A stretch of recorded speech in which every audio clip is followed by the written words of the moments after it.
ولا تمنن تستکثر، قرآن کہتا ہے کسی پر احسان اس نیت سے نہ کرو کہ ریٹرن ہوگا اس کو، یعنی وہ احسان ہے جس پہ لیبل کس کا لگاؤ، احسان کا، مگر حقیقت میں آپ اس سے کوئی فائدہ اٹھانا چاہ رہے ہو. یہ بہت ہو رہا ہے.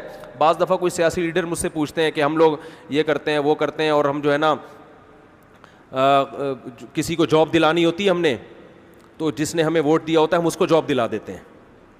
یہ بھی بہت ہوتا ہے نا سیاسی لوگوں میں، بھائی جس نے آپ کو سپورٹ کیا آپ اس کو جاب دلاتے ہیں، حالانکہ وہ جاب کا اہل نہیں ہوتا. تو یہ تو حرام ہے نا، ناجائز ہے. آپ کو ووٹ اس لیے ملا ہے کہ آپ نے عوام کا فائدہ دیکھنا ہے، آپ اپنے سپورٹر کو سپورٹ کر رہے ہو جبکہ اس میں صلاحیت بھی نہیں ہے. یہ بھی خیانت ہے.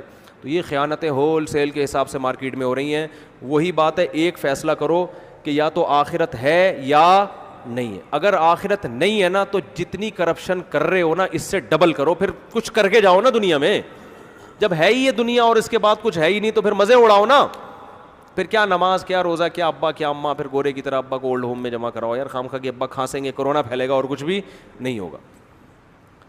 لیکن اگر آخرت ہے تو پھر ایک سوال نہیں ہے، اس کے لاکھوں سوالات ہیں جن کے آپ کو قرآن قیامت میں جواب دینا پڑے.